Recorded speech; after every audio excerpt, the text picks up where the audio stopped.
Hello? Oh, he's always... What is up with that, man?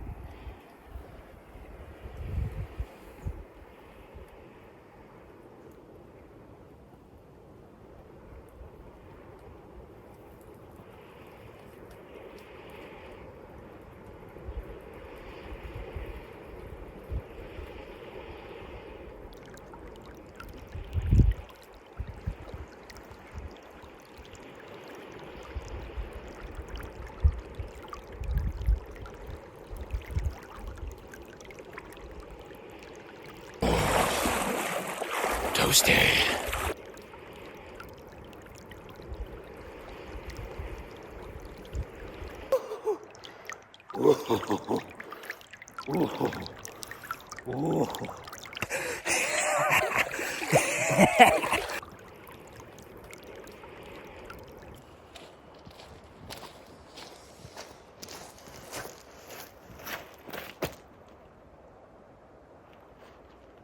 Gundabad the dwarf? What are you doing here? Sir James, it is I, Gundabad the Dwarf. Dwarvish Council has decided to gift you a special item as you strive to complete all of these outbuilding foundations before winter arrives. Is it true, Sir James, that your paternal grandfather was born in Belgium?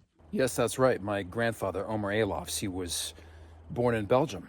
Belgium is the ancient home of the Belgae, one of the ancient Celtic tribes that opposed Julius Caesar during his Gallic campaign. Ancient Celts were known to use a terrifying instrument called the carnix, which produces a haunting sound. It is almost certain that the ancestors of you and your grandfather played or heard the sound of this instrument as they went into battle against Julius Caesar. Sir James, we are gifting you an ancient Celtic instrument, the carnix. Oh. Wow. Oh my goodness, a carnix. But Sir James, the carnix is no easy instrument to play. I must ask you, have you ever played a brass instrument before? A brass instrument? I see. Well, I warn you, Sir James, do not even attempt to play the carnix without studying. The carnix is most closely related to the modern-day trumpet or trombone. Study with a trumpet or trombone player, and then study under Sir John Carey of Nottingham University in England. He is a world expert in the carnix. And then share your carnix playing with the world on your Wild Homestead YouTube channel. Got it. Thank you, Gundabad. I won't let you down.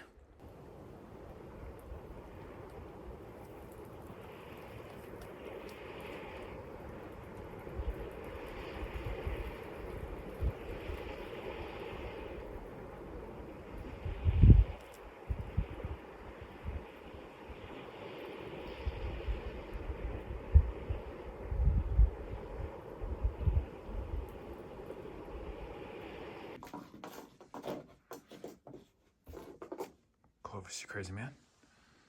You crazy man.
Okay, we got a bit of a problem here. You see, this is the old tent site. That was the entrance of the tent, remember?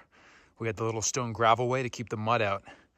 And basically in a 13-foot radius, there's these little particles of like just burnt stuff. You see like that little chunk of plastic. These little chunks, for some reason, Clovis loves to chew and swallow these things, which I think is super not good for him.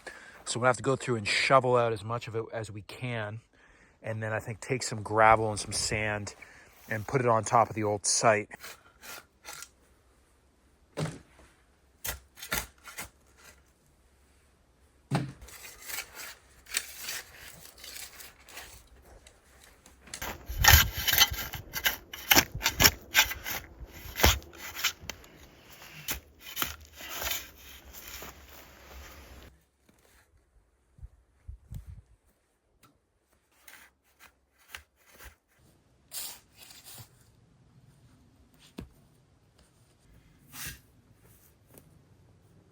We got most of it. I think we got like 95% of it.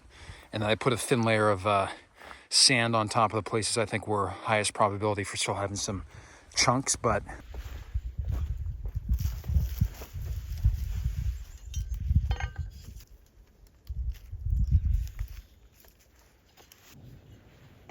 watch out, little buddy.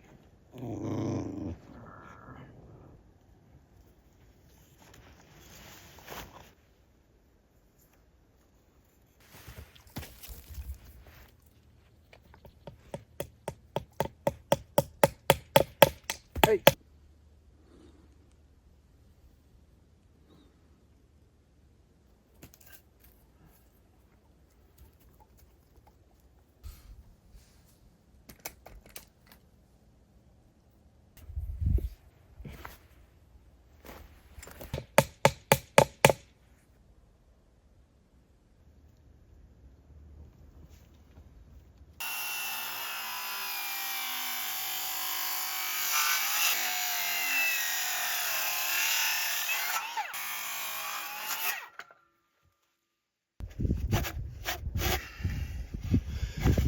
Whoa!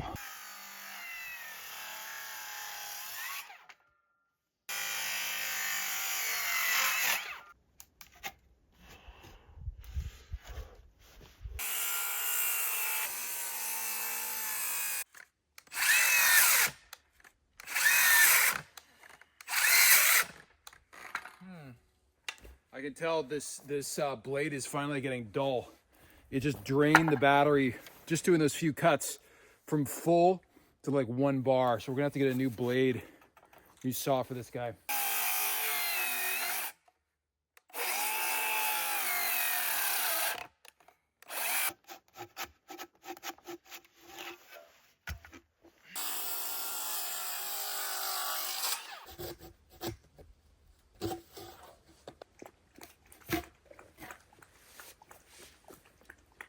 Moment of truth.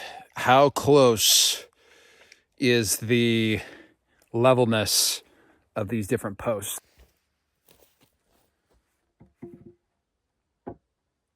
Holy!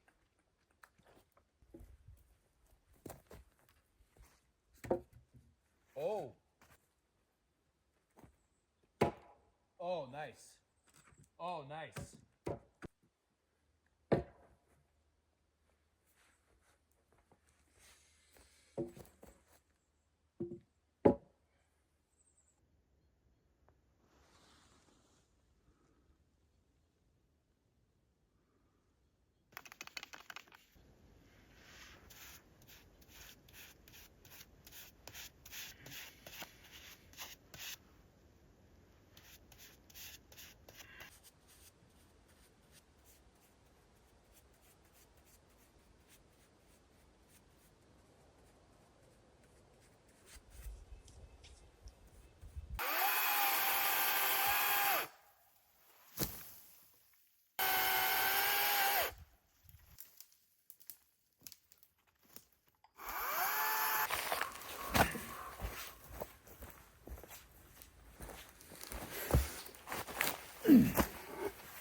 Whoa.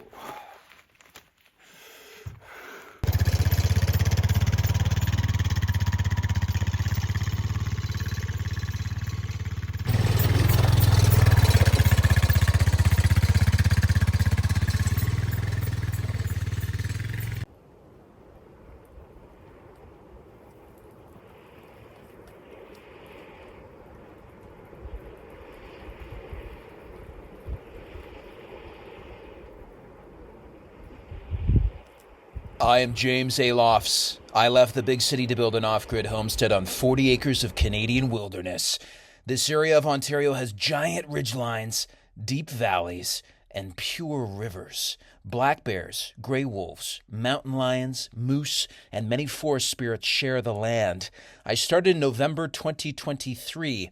Starting with a modest 12 by 16 foot guest cabin, my goal is to build such a glorious homestead that I attract a magnificent wife, have several military-grade babies, and raise our Swiss mountain dog, Clovis. Welcome to Wild Homestead. Whoa, holy cow.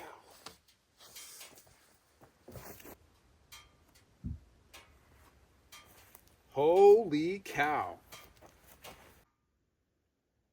Clovis is chowing down.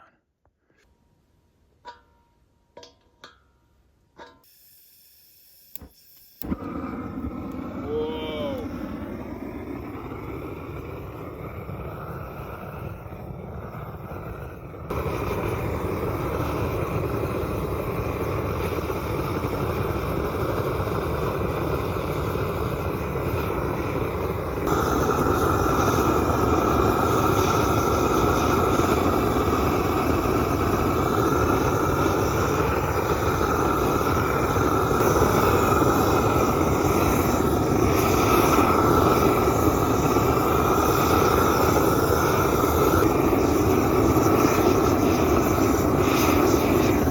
Sorry, Clovis. Dude, this is too dangerous, man. I got your bed out, but you do not want to be sniffing this, my friend. I'm sorry, buddy. Sorry, buddy.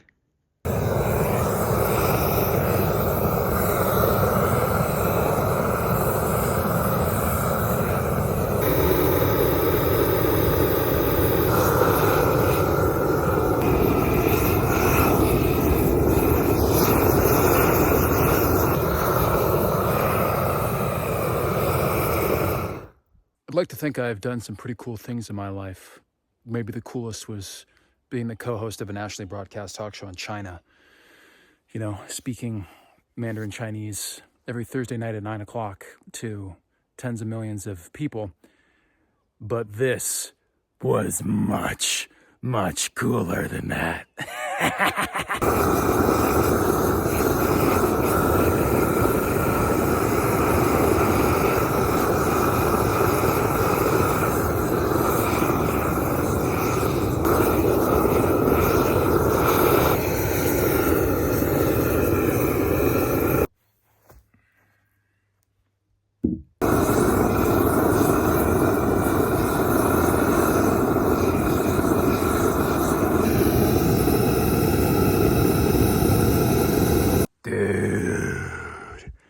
Look at this. So if anyone's done the Shou or whatever it's called, Japanese preservation method, like, so these knots, I burned the heck out of that and it was still kind of that color. Do I need to keep burning them until they're black as well?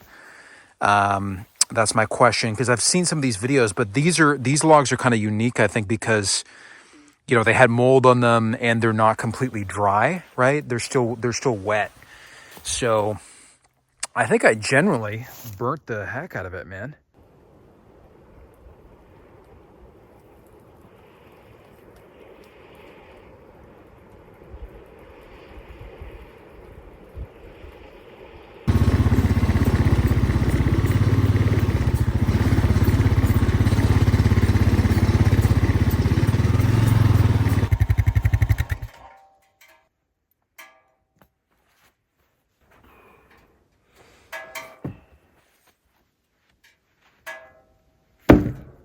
What is up with that, man?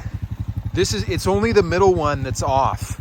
These other two look really good. Let's check this out. Very nice, level. check this one. Very nice, level. And this guy, close to level. Now let's see if I tap it down on this so it's flush with that end. Oh, way off. So look at that. The only post that we measured using the string level is way off. I think that's a vote for laser measuring, because every other post we measured with the laser is bang on. So it's not the end of the world. All we need to do is cut out a chunk of 6x6 pressure treated and shimmy it in there. But still annoying.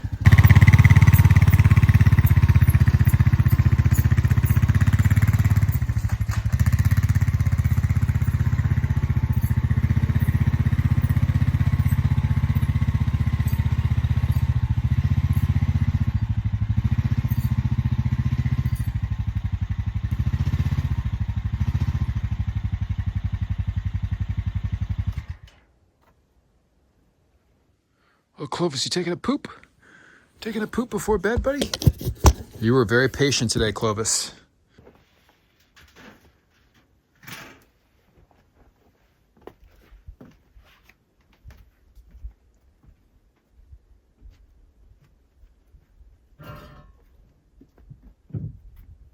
Hello, King Clovis. So we were just at the vet's office in the nearby city, and to get, Clovis is just about 12 weeks now. He's 4 months.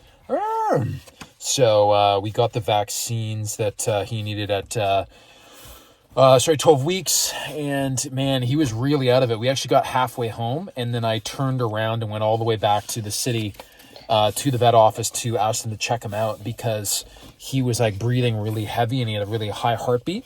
So I was like, oh man, is he having a weird reaction to these vaccines? Because I asked the doc, like, listen, which one of these vaccines is actually necessary? Because I know sometimes, especially with pets, right?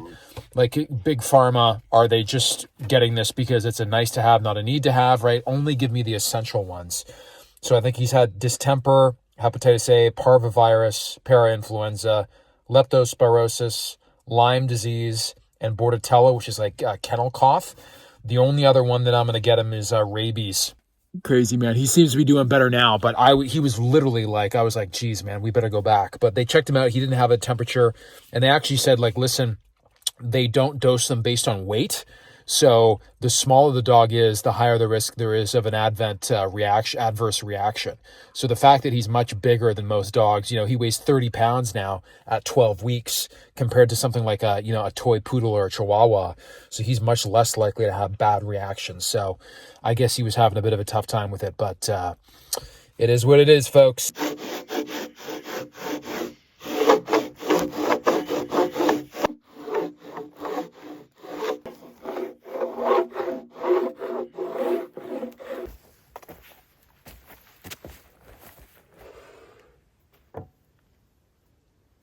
So before, Jack putting a chunk to bring this post up, I just double checked. I'm like, maybe these two posts are off. But no, if I check it over with this post, it's also off. You can see it's not level, it's too low. If I bring this side up, then we can get the bubble into the center. So it was this post that we cut with the the line bubble level. Hey, Clovis, watch out.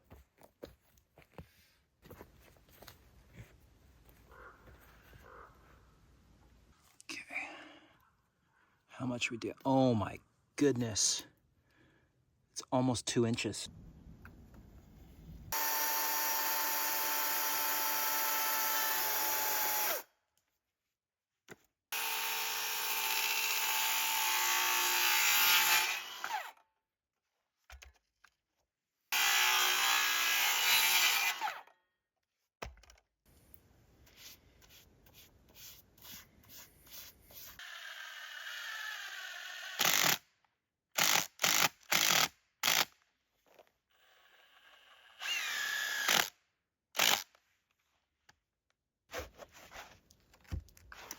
There we go.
Clovis. Okay, buddy. Okay, you sit here next to the fire, get all warm. I'm gonna keep Sugiing these logs.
This is taking an insane amount of time, way too much time compared to the Sugi videos that I've seen on YouTube. There's something wrong. And I think it's because the logs are still wet. They haven't dried out enough. It's why it's taking so much heat, so much propane to basically char these things. I'm going to have to think on it tonight. I'm going to watch some more videos if there's any videos on like how to show Sugi, unseasoned wood. But we're going to have to think about how we're doing this because under my calculations, we've got the 3 beams here. We're going to need to do 16 more. And if it takes a tank and a half of propane to do 2.5 of these things, oh God. That's going to take way too long, and it's going to be way too expensive. Hello. Oh, he's always so happy. This is the post-breakfast at 6 a.m. He's just like, oh, I'm so happy. I'm so happy. Even when he's being a dingus sometimes. Moments like these definitely make it very worthwhile. Hey, buddy. Oh, yes. Oh. Guten Morgen! So guys, we were just visiting a neighbor in the valley. Ended up staying for about 2.5 hours this morning. An older gentleman who had used Sugi before, I texted him, so I came over and looked at his place. So his thoughts were basically that the beams are not dry enough yet. That's why it's taking so long to char them. So what I'm thinking we're gonna do is we're going to finish charring the bottom 3, but for the rest, the other 16 beams I think we need to use, we're going to assemble them without charring them, but we're going to use these timber lock screws that are kind of like hybrid bolts, bolt and screws, to assemble the woodshed. And we're not going to be tacking them super deep. We're just going to be, putting them in so they're snug. So that way, I think we'll ride out the first winter with just the 3 treated on the bottom. We'll let the other ones dry out, and then probably next late summer, so they have a full year to dry, we will kind of disassemble the woodshed and then do the Sugi on all of the beams that are hopefully will be dry by then, and then reassemble it.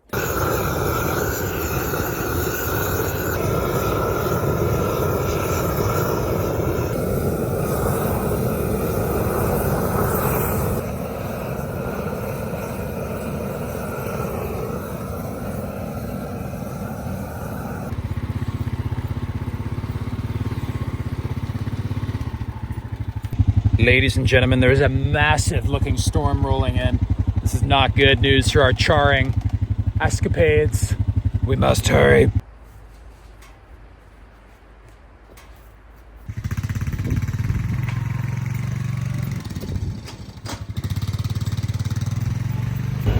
Teamwork. Teamwork, the neighbor. We got our load of grade A gravel as the storm is starting. It's laying it down for us. We got the beams going back. Teamwork, teamwork.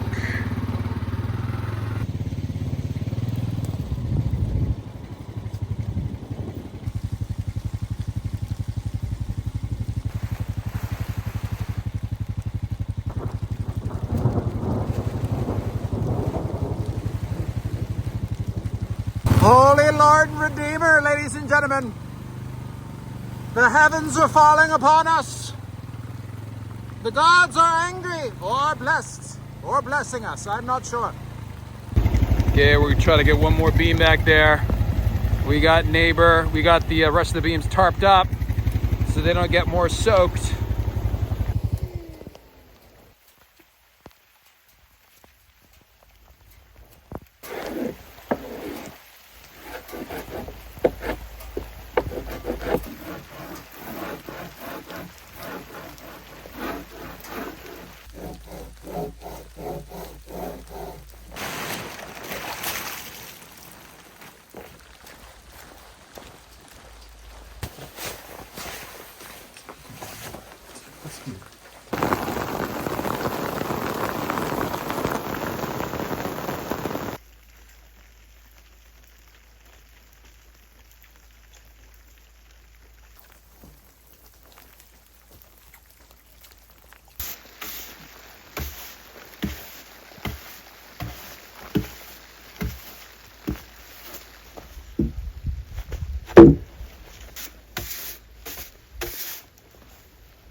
I look over and he's chewing on my no, this is my Norwood Sawmills hat.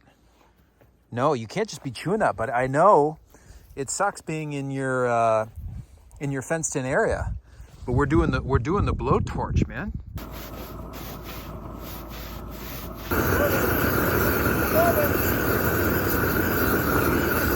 Clovis, you crazy little bugger.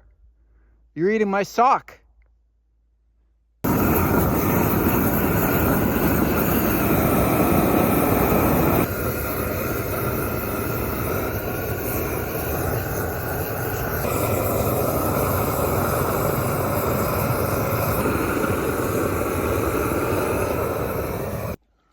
Gave him a scoop and a half because he's being such a good King Clovis.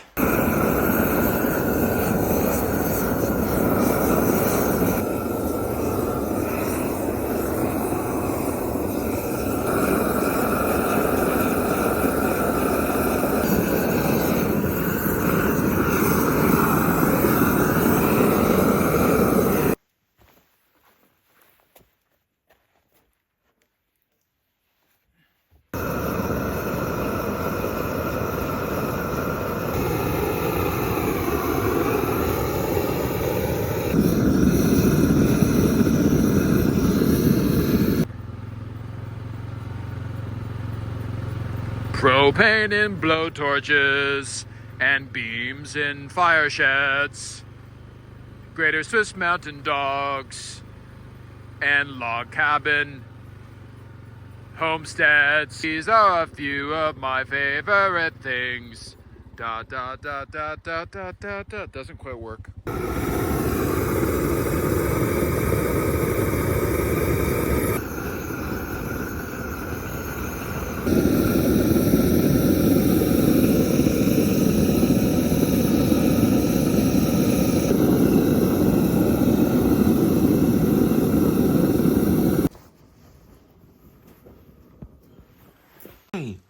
Good boy. Yeah, you calm down. You were getting the zoomies, man. You were biting me like a little velociraptor. Yeah, but no. Good boy. Good boy. Yeah. Yeah. Good boy. Good boy. Oh, yes. Oh, yes. Oh, yeah.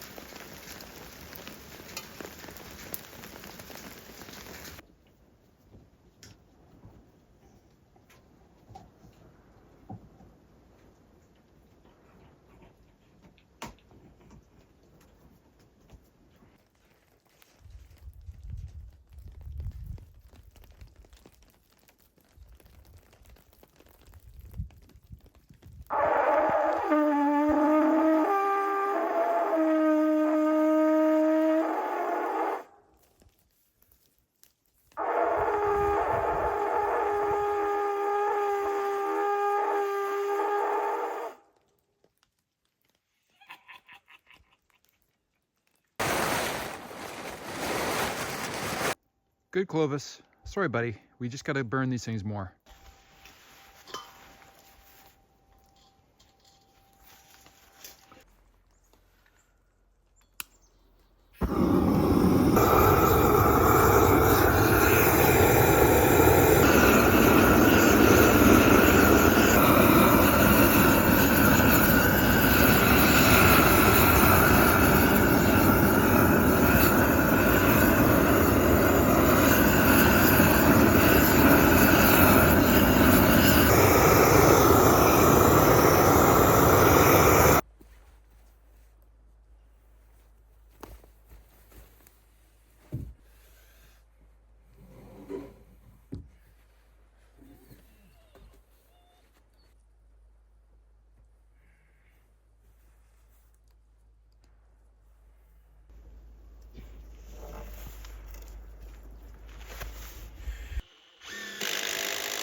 Watch out.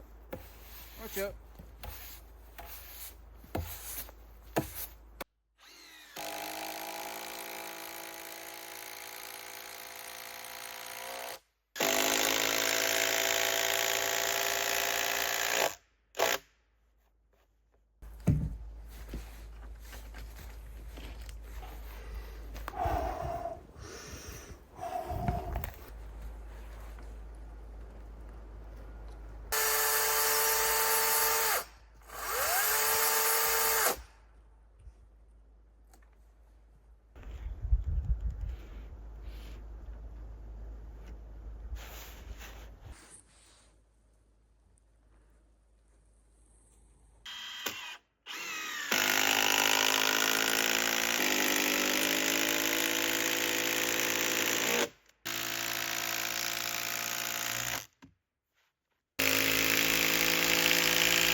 Clovis, you're smart. That's a good place to stay out of the rain, buddy.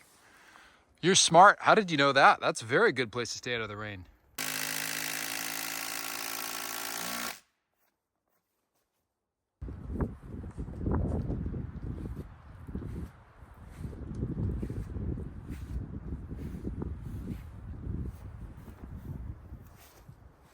Good, ladies and gentlemen, I've just decided what we're going to name this epic fire shed. At first, I was going to name it Nero's fire shed because, you know, Nero burned down Rome. But there's too much negative juju around Nero. And as Donald Trump would call him, he is a loser. Nero was a loser. And we don't want any losers being canonized here on the Wild Homestead. So I have decided to name this fire shed Musashi's Fire Shed. Musashi is one of my favorite books of all time. If you guys have not read it, it's amazing. It's set in medieval Japan during the whole samurai period, and Miyamoto Musashi was a real person. And this book, I think written in the 1910s or 1920s, is based on all the big real life building blocks of his life. He dueled, I think, something like 50 people, and he won every single time. He was an absolute menace. He mastered the art of using two swords at once, because apparently in samurai, kind of medieval Japan, most warriors had a long sword that was quite heavy. You needed two hands to wield it. And then you had a short sword that you would keep on your belt as a backup in case you lost your main sword.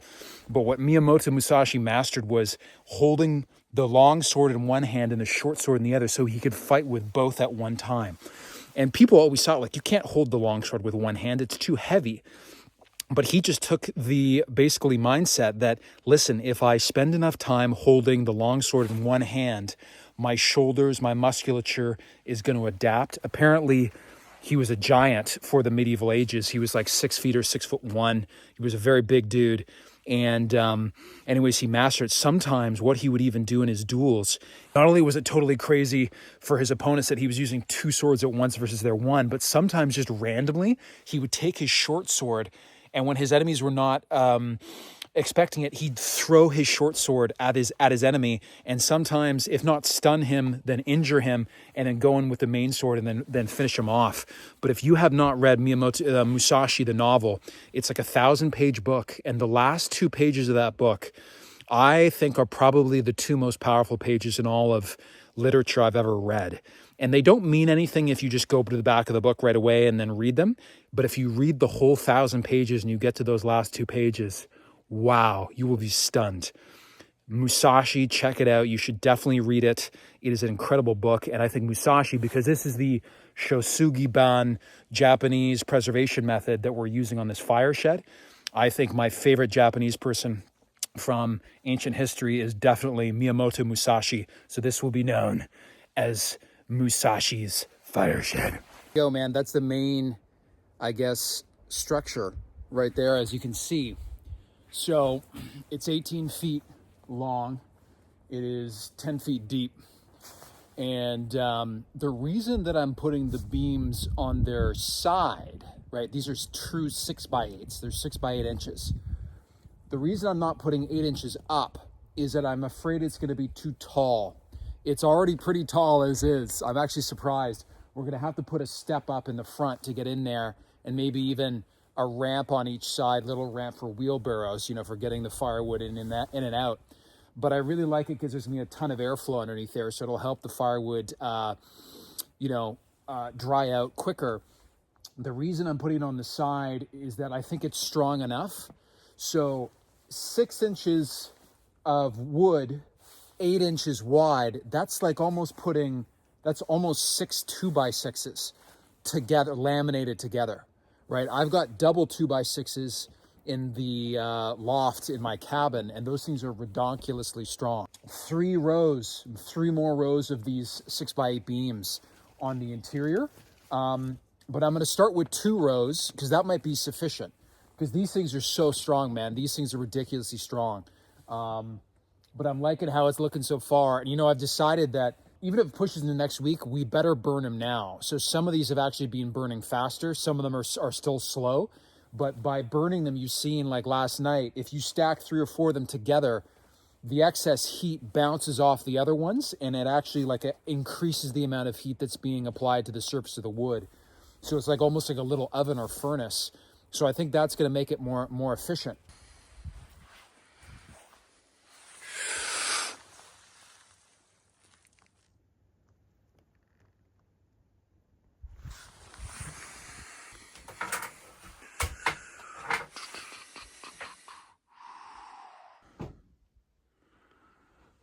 See, I don't think that's mold. I think it looks like some kind of petroleum-based, like it's some kind of tar or tape.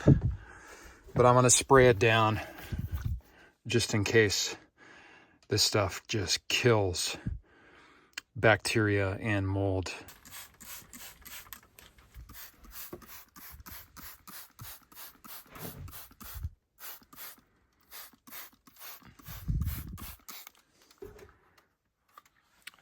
Yeah, I don't think this is mold. This is not like that mold at all. This is like, it's like a petroleum based.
Okay, folks, we're pretty much plastered up here.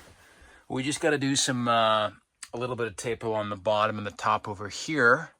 And then the last two is just these two bays here. I'm waiting to hear back from the chimney guys who are going to do the wet certification. Haven't heard back from them. I think this time of year is far and away their busiest. So we're booked in for November to get the wet certification, but probably might have to leave it like that until we get wet certified, and then we can close her in.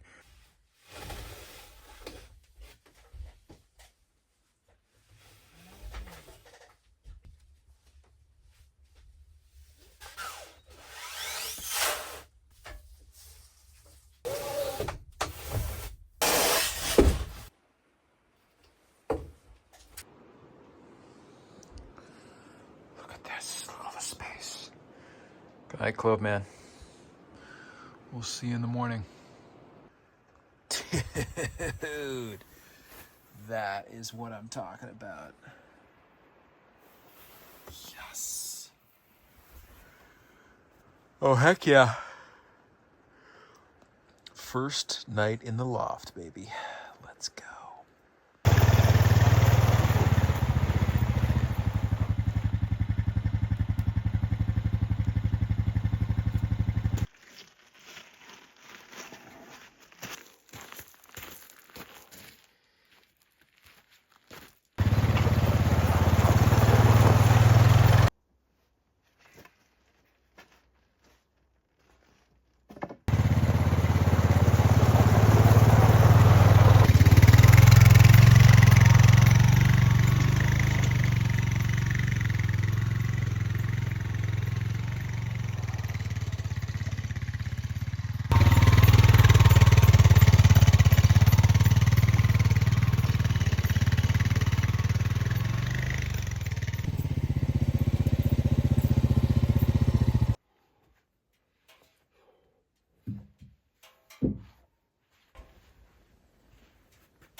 Hey, Clovis, what are you doing? Hey, buddy. Hi. Oh my God, guys, I spilled the coffee this morning on the ground, and before I could get to it, Clovis licked up about half of it. And he had the biggest zoomies I have ever seen in a dog ever. He was going completely psychopath, 1000%. And I put him in his crate for a little while to calm down, and then eventually he was just exhausted. He slept for like 3 hours. And then afterwards he was licking everything. I think he was very anxious. I Googled it, like why does a dog lick everything in sight continuously without any logic? And it's like sometimes they do that when they're very anxious or stressed out. So I think he had the old afternoon coffee terror.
Holy cow, man, that propane tank, it's starting to get weaker and weaker. It's probably down to the last 10%. So that's the third propane tank. I got 2 propane tanks to do this. I thought we could do all the beams. I ended up using that third one as the backup for my barbecue. So those 4 beams that we have yet to do, those guys are going to be the middle spans in the floor, and these 3 are going to be the front 3 pillars at the front. Let me just show you what it's probably going to look like.